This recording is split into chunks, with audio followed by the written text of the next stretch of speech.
Welcome to Hijli. তো এইখন আমরা আছি হিজলিতে। তো জায়গাটার ভিউটা শুধু দেখো বন্ধুরা, জায়গাটা শুধু ভিউটা দেখো। যারা দীঘা আসছো বাইক নিয়ে তারা একবার এই হিজলি থেকে হয়ে বাইপাস ধরে, লঞ্চ আছে লঞ্চ ধরে কাঁথি বাইপাস হয়ে বাড়ি থেকে বেরিয়ে একটু গাড়ির হাওয়াটা চেক করে তারপর আমরা রওনা দেব। গাড়ির চাকার হাওয়াগুলো ঠিকঠাক করে দেখে নিতে হবে। গাড়ির হাওয়াটা চেক করে বেরিয়ে পড়লাম। এখন এই মুহূর্তে নন্দকুমার চৌমোড় ক্রস করব, এরপর দীঘার দিকে যাব। তো আজকে যে জায়গাটা ঠিকানা দিতে চলেছি সেটা খুব সুন্দর জায়গা, যেখানে কোনো ধর্ম নেই, কোনো জাতি নেই। হিন্দু মুসলিম দুজনেই একই জায়গায় পুজো দিচ্ছে, একসঙ্গে সবাই থাকে। এরকম জায়গা আজকাল দেখতে পাওয়া যায়, খুবই দুষ্কর ব্যাপার। তো আজকে সেই জায়গার ঠিকানা দেব। যারা দীঘা আসছো বাইক নিয়ে একবার এখান থেকে ঘুরে যাও, খুবই ভালো লাগবে তোমাদের।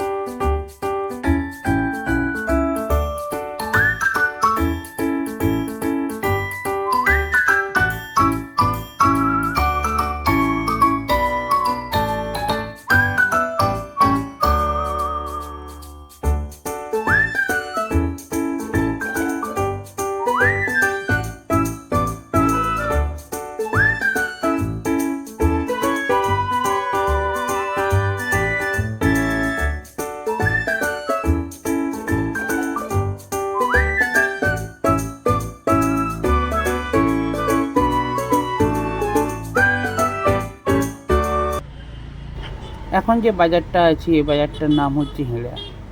তো এই বাজারে খুব ট্রাফিক জ্যাম থাকে, খুব গাড়ি প্রচণ্ড থাকে। সোজা দীঘা, তারপর আমরা যে যাচ্ছি হিজলি, দুটো রাস্তার পথ আছে, পাশে একটা রাস্তা আছে, এটা কোথায় যাচ্ছে জানি না ঠিক। তো আমরা বাঁহাতি ঢুকে যাব। হিজলি যাওয়ার উদ্দেশ্যে বেরিয়েছি তিনটের সময় বাড়ি থেকে। তো আমরা বাঁহাতি ঢুকে নিয়ে গেলাম। তো বাঁহাতি ঢুকে যাওয়ার সাথে সাথেই তো অনেক ফল দোকান ওখানে দেখলাম, খুব বড় বাজার এবং লোকও প্রচণ্ড আছে, প্রচণ্ড পাবলিক এবং প্রচণ্ড জ্যামও ছিল। ওগুলো কাটিয়ে আমরা বেরিয়ে পড়লাম।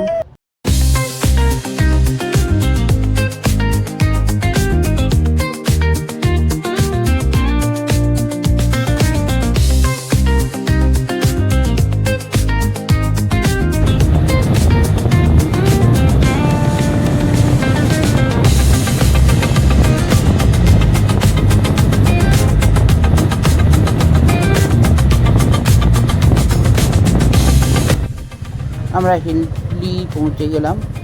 সমুদ্র পাড়ে যে দোকানদানি, ওখান থেকে সাইড থেকে রাস্তা আছে, ও রাস্তা ধরে সোজা সমুদ্র পাড়ে চলে গেলাম। তো দেখতেই পাচ্ছ প্রচণ্ড লোক আছে এখানে, অনেক কিছু বাচ্চাদের খেলার জন্য, উপভোগ করার জন্য আছে। তো বাড়ি বুঝতেই পারছো বাড়িতে চাকা কীরকম গেড়ে যাচ্ছে।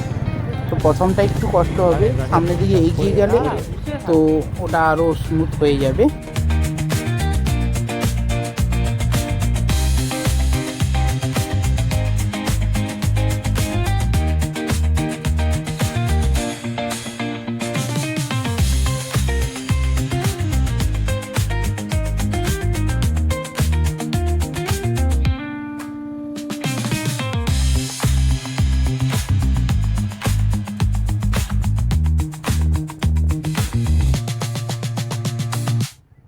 এটা সমুদ্রের পাড়ে গাড়ি চালানোর মজাটাই আলাদা। ডান সাইডে আছে সমুদ্র এবং বাঁ সাইডে আছে ঝাউবন। তো তার মধ্যিখান থেকে বালির উপর রাস্তা দিয়ে চলছি বাইক নিয়ে। তো তার সাথে সাথে নিজের বাইকটা হলে তো খুবই মজা হয়।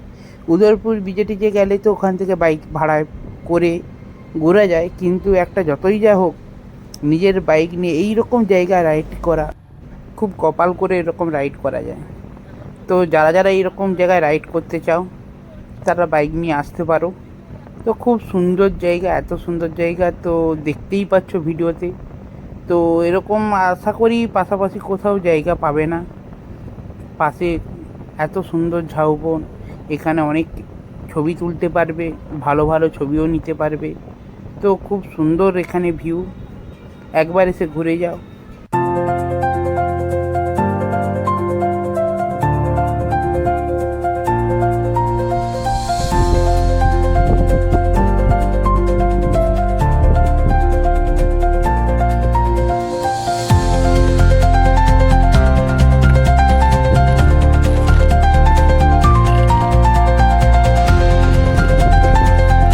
Welcome to Hijli. তো এইখন আমরা আছি হিজলিতে। তো জায়গাটার ভিউটা শুধু দেখো বন্ধুরা, জায়গাটা শুধু ভিউটা দেখো। যারা দীঘা আসছো বাইক নিয়ে, তারা একবার এই হিজলি থেকে হয়ে বাইপাস ধরে, লঞ্চ আছে লঞ্চ ধরে কাঁথি বাইপাস হয়ে সোজা দীঘা যেতে পারো। কিবা কখনো দীঘা থেকে ফিরে আসার সময় কাঁথি বাইপাস হয়ে লঞ্চ ধরে হিজলি ঘুরে, এই যে স্পটটা, এটা দেখার মতন। অনেকটা আমরা বাইক রাইডিং করে এসেছি, ভিডিওতে দেখিয়েছি কীরকমভাবে বাইক রাইড করে এসেছি এবং কি সুন্দর ভিউ। কিছু ফটোশ্যুট করে যেতে পারবে এসব জায়গা থেকে এসে, কখনো নিরাশা হয়ে যাবে না। তো চলো দেখি, সামনে সমুদ্র আছে, একটু সমুদ্র পাড় থেকে ঘুরে আসি। আর পিছনে এখানে মাছ শুকো করছে, এখানে এই লাস্ট এইখান পর্যন্ত এসছি, আর দূর যাওয়া যায়নি বাইক নিয়ে। তো এতটা পর্যন্তই আসতে পারা যায় বাইক নিয়ে। অনেকটা দূর থেকে বাইক নিয়ে আসতো, একদম সেই মাথা থেকে বাইক নিয়ে আমরা এসেছি এখানে।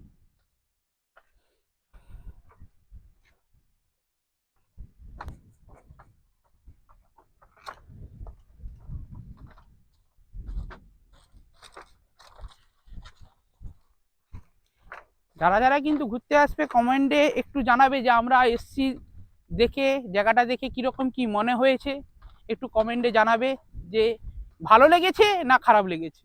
তোমাদেরকে ভিউটা জানাবি আমাকে প্লিজ। চলো দেখা যাক। আমরা একটু বাড়ি থেকে বেরোতে দেরি হয়ে গিয়েছিল, সেই জন্য সন্ধ্যা প্রায় নেমে এসেছিল, তার মধ্যেই ভিডিওটা করেছিলাম। তো এই জায়গাটা আসলে প্রচণ্ড লাল ক্যাংড়া দেখতে পাবে।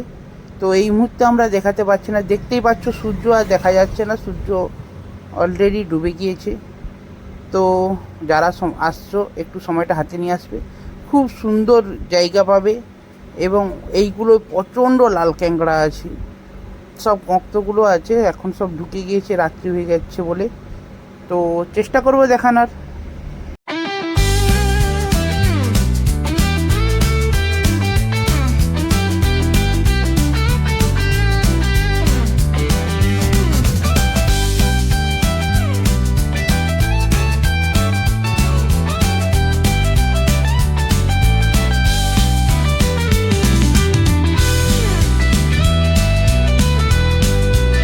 এখানে আসলে আমি একটু দেরি হয়ে গেছে, একটু আমাকে ক্যামেরাম্যানকে বলবো এই সামনে দেখাতে।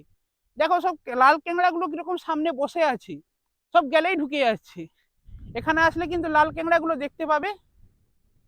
লাল ক্যাংড়া প্রচণ্ড আছে, সন্ধে হয়ে গেছে বলে আমাদের দেরি হয়ে গেছে আসতে, তাই লাল ক্যাংড়াগুলো ঠিকঠাক দেখাতে পারি না। তো এখানে প্রচণ্ড লাল ক্যাংড়া আছে, দেখারও খুব অনুভব করতে পারবে। তো আমরা যে সাইডটা দেখাচ্ছি, এই সাইডটা হচ্ছে হলদা। হলদা থেকে যেসব জাহাজগুলো ডক থেকে বেরিয়ে আসে, এইখান থেকে হয়ে, এই সামনে থেকে হয়ে সোজা এইদিকে চলে যাচ্ছে দীঘা। এবার সাগরে সব বেরিয়ে যাচ্ছে, এখান থেকেই সব জাহাজগুলো বেরিয়ে যায়।